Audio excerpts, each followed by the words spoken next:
Hi everyone, hope your week is off to a good start. Welcome to week 3 of Intro to Folk Studies. Wanted to start with a reminder today, and that is that I've only heard from a handful of you regarding your project ideas. So remember last week I had asked you to email Chloe and I with your idea about what group you might work with for the research project, what group you might want to observe and write your paper about. So those of you that I've heard from, thanks very much. The ideas I've heard so far sound really promising and interesting, so I'm excited to see those develop. If you haven't yet emailed us, please do so soon. The sooner you get those emails out to Chloe and I, the quicker one or both of us can be to respond and make sure that you're on the right track with this project. Okay.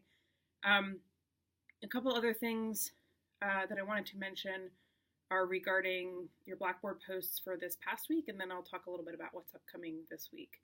So as far as your discussion board posts for this previous week, I saw a lot of good discussion happening around the kinds of things that, especially that Catherine Borland was doing in her article, that things that you were picking up on that you found interesting or that you want to try to kind of instill in your own research projects.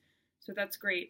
It was interesting to see some of your comments and conversations about feminism as well. I just wanted to remind you that even though that is a large piece of the article, the important kind of takeaway for us as people learning ethnography is the idea that not just whether the story that Beatrice, Borland's grandmother, told was feminist or not, but this whole question of interpretation, right? That it was Borland's interpretation and her grandmother's interpretation. So really the larger point is about the practice of reciprocal ethnography, right? This idea that ethnographers should put their interpretations in conversation with the interpretations of the people who they are writing about or studying, right? And I wanted to also clarify, because many of you, I think, were thinking about this in terms of terms like bias or objectivity, this idea that we should be objective and unbiased and neutral or accurate in our research, right? And that's not actually, and those things might sound admirable, and in lots of disciplines, those are the goals. But in ethnography, for folklorists, we don't sort of have the idea that our research is going to be objective or neutral or unbiased, right? Rather, our goal is to understand what our biases are, kind of acknowledging that they're going to be there no matter what, because we are humans and we are conducting research, right? So we're not, we are not scales in a lab or kind of impartial measurements. We're not capable of impartial measurements, right? So the goal rather is to kind of own up to the ways in which we're partial, right? To write about that, and to then put our subjective interpretations, again, in conversation with the subjective interpretations of the people who we are doing research on / with, right? The people that we're studying, okay? So we're trying to understand that emic or insider perspective, and to represent both that interpretation as well as our own, and to account for our own subjectivity in the process. So some of you really showed in your posts that you're thinking about how to apply this concept of reciprocal ethnography in your own research, and that's great. And I wanted to just kind of encourage you, all of you, to think more about that. A couple kind of practical ways that you might consider doing that. You can think about how you can, first of all, I already mentioned last week, when you choose your group that you're going to observe and write about, you want to make sure that you're doing your observation and then following up with an interview. So you're testing your interpretation. So at that point, you're already starting to kind of talk to somebody, right? To say, hey, this is what I'm thinking, but how does that line up with what you're thinking? Much like Borland kind of realized she needed to do with her grandmother. Hey, this is how I'm interpreting your father's actions and your take on it. How does that line up with what you think, right? So that's part of it. Another part of it is to be upfront in your writing. So when you go to write that paper, to be open about the ways in which you're subjective. Why, how do your experiences, for example, your previous knowledge of a group, your role in a group, or your lack of previous knowledge, how might all of those things have shaped the questions you asked, the things you noticed, the conclusions that you're drawing, right? So owning up to your own subjectivity in your writing. You also can think about those practices of stepping in and stepping out, right? So either adopting that emic or edict perspective, depending on kind of where you're beginning in your relationship with that group, right? So stepping out if you're a group insider, stepping in if you're a group outsider. And there are some ways that you can do that. You can think about how, for example, if you're a member of a group and you're writing about them, you might want to take yourself back mentally to what was the first time that you met these people? Like, what did you think at that point? What were your first impressions? Or try to put yourself in the position of someone who's unfamiliar with this. Like, how would these things that are happening look to that person, right? How would these things look to a stranger?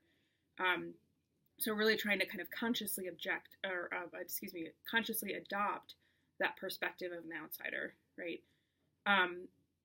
If it's a group that's unfamiliar to you, you want to be really careful about your assumptions, right? So you don't want to assume that you know why something is happening, for example. Instead, you want to ask the people who are insiders. I saw this pattern, I observed this thing that was going on, I heard people say this, I saw people do that. You know, why does that happen? Why do people do that thing or say that, tell that story, tell that joke, or participate in that custom, right? Dress in this way, eat this food, whatever the kind of thing is that you're trying to find out more about. And either way, you want to, you know, whether it's a group that you belong to or not, or are familiar with or not, you want to think really critically about your assumptions about what's normal, right? So don't kind of assume that what you're observing makes sense to anyone else because it makes sense to you for some reason, right? You want to kind of unpack how it makes sense, why it makes sense, right, to people in that group. So those are some comments again regarding your discussion board posts for last week and kind of the things that I'm starting to see evolve in terms of your thinking about the project. So please, again, you know, keep in contact with me, with Chloe, as you're starting to do the process of that ethnographic field work. As you have questions that arise, let us know. We're here to help. Right? As far as what's coming this week, you will. We're starting to really get into some of the kind of genres of folklore. We've learned a little bit about what folklore is and how to conduct research in this field.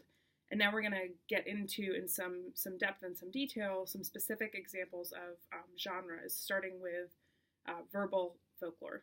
Okay, so in particular, this week you will be looking at some lectures that talk about shared characteristics of folk narratives. So some things that, you know, what makes something a folk narrative as opposed to just a narrative.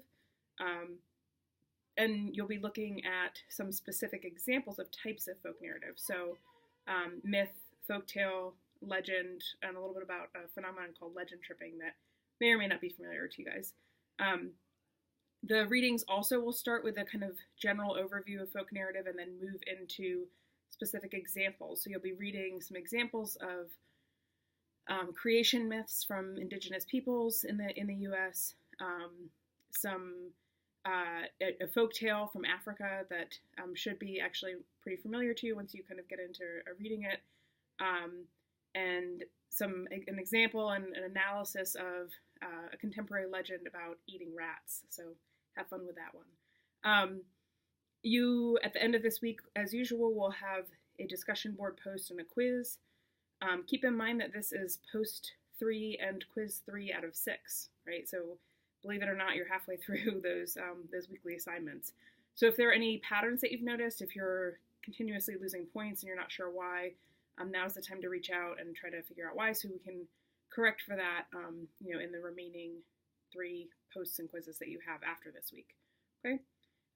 So again, hope you all have a good week and hope to hear from many more of you soon regarding the group that you're thinking about working on for your research project.